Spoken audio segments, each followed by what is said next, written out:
So I want to go for a bit of a walk. I found this area that I've never seen before, and the homes look incredible. Like, they look amazing. It's just such a, I don't know, kind of a beautiful area. And I've been doing a lot of research lately into the housing market and the bubble that we have in Australia. And although I'm a property investor myself, I can see that there's potentially a big issue coming soon. And a lot of it comes down to the fact that with inflation, obviously, we've raised the interest rates, and a lot of people that I know, their mortgages have doubled in price. So, it's put so much pressure on people that they've now had to start lowering the interest rates. But the problem is that inflation didn't really come down. If anything, inflation is still going up. We're seeing the prices are not really changing. I'm seeing some cases are still going up. I haven't really seen anything come down, to be honest with you. Now, when I was living overseas, which I've been overseas for about 5 or 6 years, and I came back, I'm going to say the average overall cost of things is about 40% higher than it was. And that's not the inflation numbers that they're giving us. So there are some things that are more, some things that are less, but overall, I'm going to say roughly everything's about 40% more. So talking to most people, they would agree with that. But with things like mortgages, seeing a lot of mortgages are double the price what they were before. So they've already started to quantitative ease. They're starting the money printer up again. I'm seeing a lot of cases where they're giving money out to people that are receiving government benefits. And so that's a sign that they're realizing the strain's getting too much and they've got to start doing something about it. So anyway, let's have a little bit of a look at this area and see what you think. But I've got to wonder about the amount of people that are in debt, because we have this thing in Australia where it's like, we like to look better than we are. We're very judgmental. We're kind of tall poppy syndrome is what we call it. I'm not sure if that's the same thing in other countries, but here it's the tall poppy syndrome. And basically means that we always like to cut people down that are doing well, or we want to try and, judge people as much as we can for maybe not doing as well as they could, or we want to compare ourselves to other people and try and, prove that we're better. My kids are better than yours.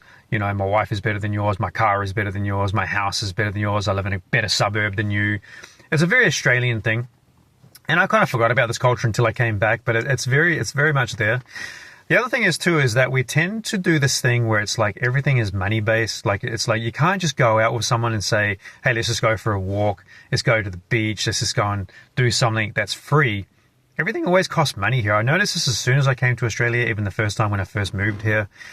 People don't do things that don't cost money. And if you're the person that says, you know what, I'd rather do something free, they will actually judge you for it. There's these weird cultures here in Australia. I'm not sure about other countries as much, but definitely here.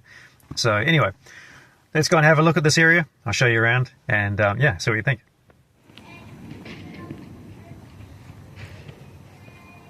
Look at this street. This is crazy. These trees. Like, who manages to organize the whole street with these trees being so perfectly done? I've never seen this before. This is crazy. This is so crazy. I mean, these are $2 million houses in the very most northern suburb in Sydney. And I'm sure some of these are even more than 2 million. But this is just crazy. In Australia, this housing bubble is definitely going to pop pretty soon. That's what I want to tell you. It's only a matter of time before we see the debt ratios get out of control, and we're already starting to see mortgage strain as it stands right now. So I think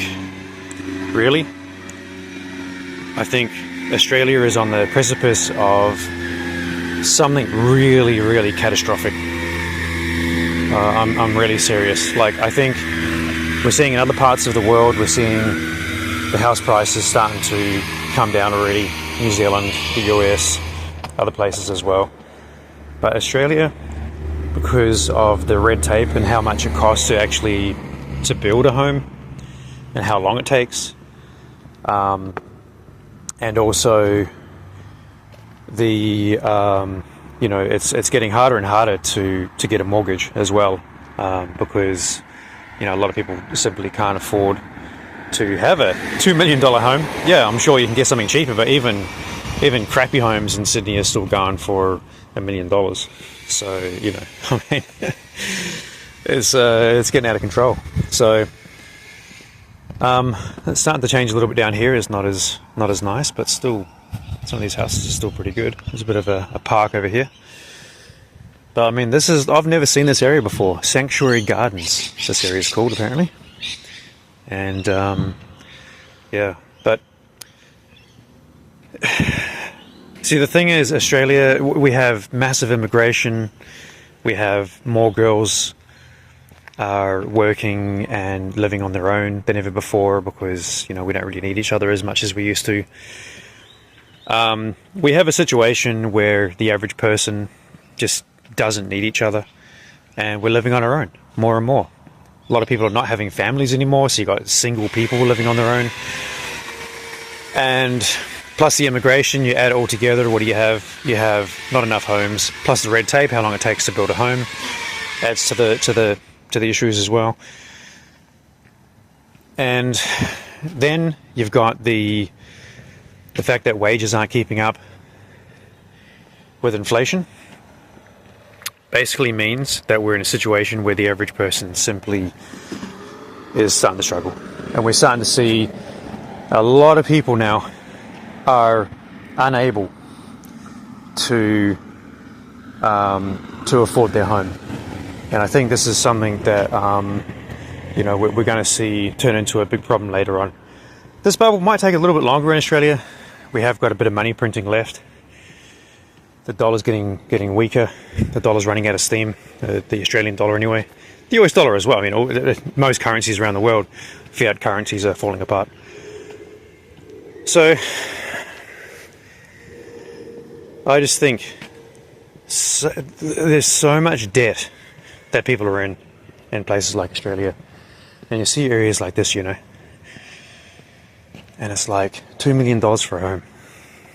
Yeah, these are nice houses.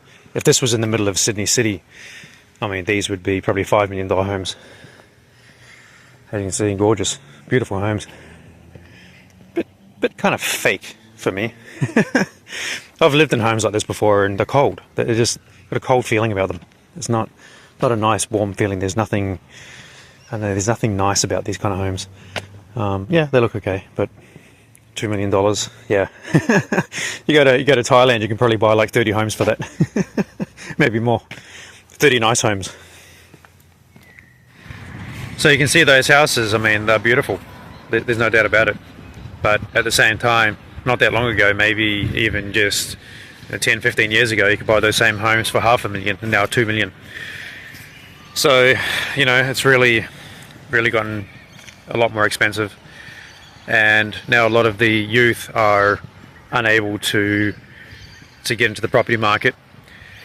So, we're seeing basically the wealth divide. This is where it starts. We're going to see this. I think this is going to get worse. One of the things I've been thinking about is, where is this going to end? Where is the situation going to end? And also, how can you take advantage of it? So, where's it going to end? Well, I think we're seeing managed decline, which I'm sure you've heard about this before. Managed decline is basically where, they know that this situation's happening. They know that fiat currency has been debased to the point where they can't even control it with quantitative tightening or easing, and it's not sustainable. It's just a matter of time before this whole thing potentially crumbles. If people stop borrowing debt, then we're not going to see the CPI increase every year, and we're going to see potentially the whole Ponzi scheme come crashing down. And the amount of people in Australia with debt is just a lot. And the other thing is that most people have their money tied up in property. So if we see mortgage delinquencies increase, then I think it's only a matter of time before we start to see the property market collapse. And then, that's Australia gone. That's Australia, we're screwed, because that is literally where most of our money is being held. We're very similar to China in that kind of way, It's not like the US where you have all different kinds of assets. Australia is mostly, we've been encouraged to get into the property market. That's why we have negative gearing. I don't know if you know what negative gearing is, but that's basically where if your property is losing you money, then it's negatively geared, and that means you can actually claim the loss against your personal income. So it is a good system, and apparently 1/3 of the politicians are actually homeowners, and they don't want to change the rules and they want to keep going up. Other countries have recognized the problem and have already started to, say, well, this is not sustainable. So we do need to actually think about looking at some ways of changing it to make housing more affordable. And in Australia, that's not the case.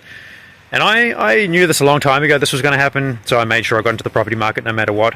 I was lucky I was able to buy my last house in cash. So I'm one of the few that have been able to do that. But a lot of people have their money tied up in property. And my concern is that, we made a lot of millionaires overnight with the property market, especially when they started money printing during COVID. And that's when the prices really took off. But at the same time, I think it's only a matter of time before we could really see this all unravel. Now, how to take advantage of it? Well, I kind of just gave you a clue there. During the 1920s depression, we saw assets really take off. We saw assets really go into a bubble, like a massive bubble. You could argue that we're in a bubble now. We are. How much further it's got to go? I mean, in places like Australia, I think it's still got some legs. I think we could be still looking at least a year, maybe even, I'm going to say somewhere between a year and 3 years. Realistically, I'm going to say maybe 1 to 2 years before we see this decline, because it's only a matter of time before they have to make some kind of rule to make housing more affordable for those that just simply can't afford it. So how to take advantage of it? Well, what I've done is I watch what the rich do. Crypto, stocks, property market. I've been a massive advocate for starting a business, and I still think that's a great way to go. But I wouldn't these days be starting a business where you have too much outlay, where you have to actually invest too much, like you have too much liability. Because I think if the crap really hits the fan, I don't think you'd want to be in a bad situation where you could potentially go bankrupt. And obviously, if you go bankrupt, it's going to be pretty hard for you to ever borrow money again for a long time. I've never gone through bankruptcy myself, and I've always made sure I've done everything I can to make sure that would never happen. So I'm going to go into things like crypto at some stage. I'm going to go into stocks at some stage. I have learnt to read charts to a pretty basic level. I'm not so much of a short-term trader, like a day trader or anything like that. I am more of a hodler. I have tried day trading, and I just found that in the end it just didn't really work out. So I think really it's just something that you need to be aware of. A lot of day traders actually don't even make more than minimum wage, so it's not really worth it. I will go into crypto at some stage as well. I think crypto is definitely got some legs. I think again, I've tried trading a lot of the lower coins, and I've gotten to the point where I've realized you might as well just hold the big boys. Keep your BTC, keep your Ethereum, maybe some Solana, maybe some Sui, XRP, these kinds of things. Just keep a few of the big boys, and I can't really tell you what to do, but that's what's worked for me. And I've been in the crypto market for a few years, and I did quite well out of that. But property, if you can just be aware that they say like, just hold your property no matter what, because they always come back and you're always going to make a lot of money and stuff like that. That's like, we've seen in places like Japan where since the 1990s crash, early 2000s, they still haven't actually really recovered from that. There's a lot of stocks that are still down 30 years later. So who's not to say that we might see a similar thing now that our money system is starting to crash in the same ways that theirs did, and they've never really ever become the superpower that they were before. And I think that we're kind of in the same place now. We're going through the same things now. I think that we've been able to money print ourselves a lot further down the track, but I think that there is a point where it is going to unravel. I really do. But before it unravels, we're going to see maybe the same thing as the 1920s, where we see a massive bubble. And the reason why is because the only way the government can fix this, or have any chance of fixing it, is by money printing. So you think about it. Money printing, what does it mean? Debt becomes cheaper. We see a lot more people buying assets. You might see some people buying some stupid crap as well, I'm sure. You're going to see people, going out and buying new cars and boob jobs and crap like that, right? I'm sure. But it also will infiltrate the crypto market, see the property market. Obviously the price of like an average mortgage will come down in price. We'll probably see mortgages become a little bit easier to get because as debt becomes cheaper, the average person can suddenly afford a mortgage where maybe before they couldn't. And maybe the percentage that you need to put down as a deposit might come down as well. So, and this happens, suddenly you're seeing a lot more people putting their money back into assets. And you want to be there first, because if you're there first, that's where you make the money. If you knee-jerk reaction, you do it after everybody's already done it, well, what if you buy it at the top of the market? Even if you buy it halfway up the market, then what? And yeah, you might better hold on to it and keep it for 10 years, and maybe we'll bounce back in 7 years' time or a few years' time or whatever, and you'll be fine, right? But what if this time we don't? Don't know. When the money is running out of steam this much, it's not completely impossible that we might really go into another depression. This could be like a 10-year type sort of scenario. So think about your assets that you're buying. Look at what the rich are doing. That's my advice for you. This is what I've been doing for a long time, and I've done very well because of it. Now, in saying that, I'm doing the van thing. I've got my living costs down to similar to what I would have been spending when I was living in Thailand. And I didn't think that was possible, but it is. And I've just been able to save more money. You see? You've always got to just be one step ahead of everybody else. It's not that hard. So anyway, enjoy, have a good day, and I'll talk to you next time.